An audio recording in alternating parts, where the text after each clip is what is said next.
Welcome to the Steve Wilmot Show with the Neshaminy Redskins head coach Steve Wilmot. I'm Sean Lerman. This week's show is brought to you by Aria Health and Faulkner Buick GMC Cadillac. The Redskins with another win on Friday night, defeating Bensalem 35-22 to remain undefeated. This week, Neshaminy takes on Council Rock South here at Neshaminy High School.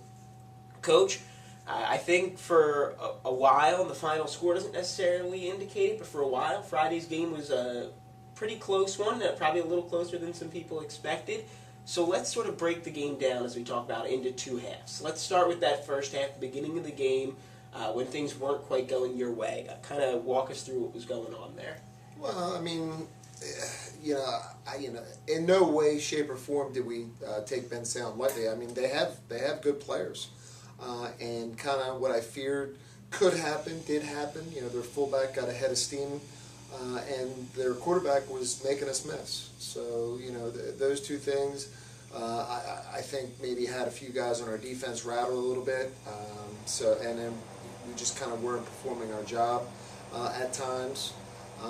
You know, they have good players.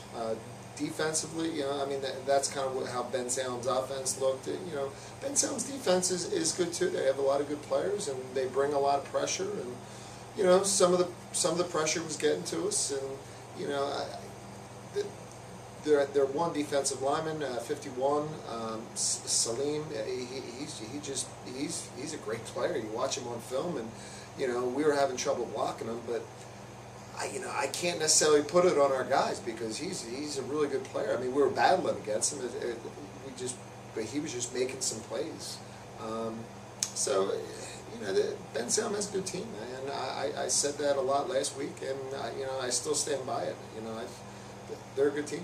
Yeah, and I think they had some of the homecoming working for them in that first half. A lot of energy in the stadium, but second half things started to turn a little bit. Things started to work a little bit better for Neshaminy. So talk about the shift from the first half to the second half. I think we were able to establish our offense a little bit better. They were still getting some yards on us defensively, but I think our guys realized at halftime that they have a job to do, and I think they did it a little bit better in the second half. And then offensively, Mason was able to make some incredible throws, and we got Will running the ball pretty well. So, things were kind of just going our way a little bit more in the second half. Defensively, we made some stops. And, we just, we didn't panic. We didn't yell in the locker room at halftime. It's just, guys, let's go. Let's just do what we came here to do as far as execute our offense and perform our jobs on defense. Yeah, and so let's talk about the defense a little bit. I think there were some contributors who have been contributors all season, but really shone through in this game. One, Paul DePompeo, I had an interception. He really stood out for me. He's a player that wasn't necessarily, I think, known by a lot of people coming into the season, but he's played very well. Yeah, Paul kind of iced the game for us there at the end. He's just a kid who's got an opportunity to play and has gotten. He's a junior that didn't have a whole lot of experience. He didn't have any varsity experience last year. And just kind of just comes to practice every day and does what he has to do to get better, and has shown improvement throughout the whole year. Another player that I noticed in this game specifically, John Hughes, was certainly involved in quite a few plays. Yeah, John cracked the lineup a couple weeks ago. We tell the kids, this is what you got to do.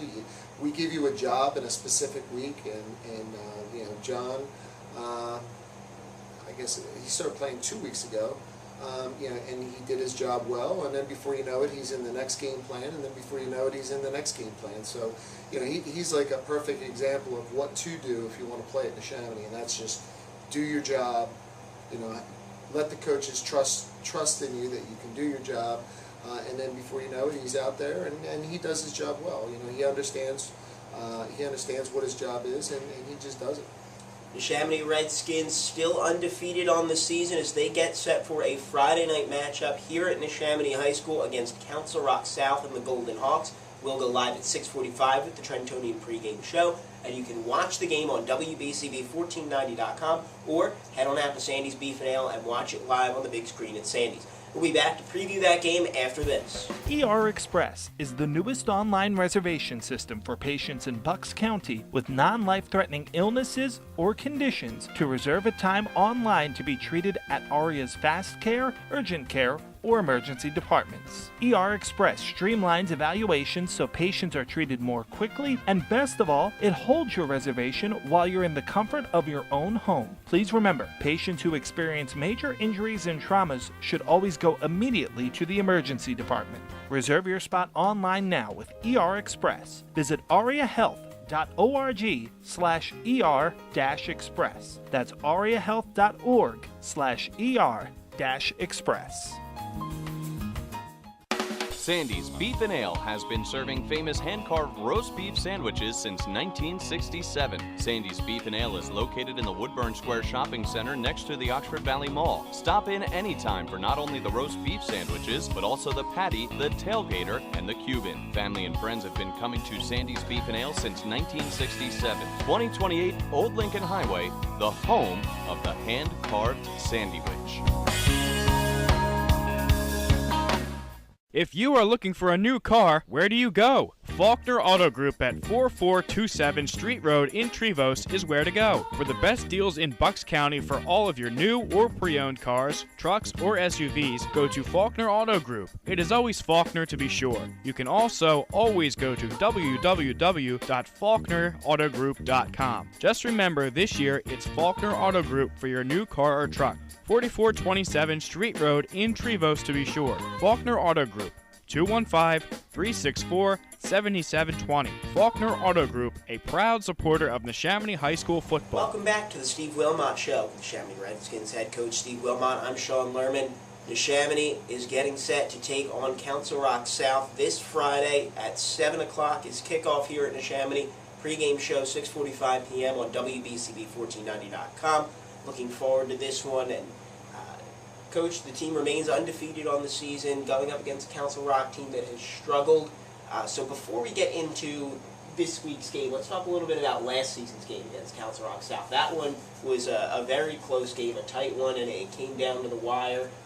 And Council Rock, they ran, you've talked about their offensive scheme quite a bit over the course of the season because some other teams run it with multiple backs in the backfield, and they really did a nice job with those backs last year. Yeah, their fullback, I think, rushed for like over 200 yards on us last year.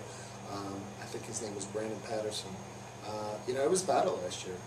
It was, and it went down to the wire at the end. I think we needed an interception to pull the game off, and our program has a lot of respect for Council Rock South. I think there was like 2-3 years in a row where they beat us.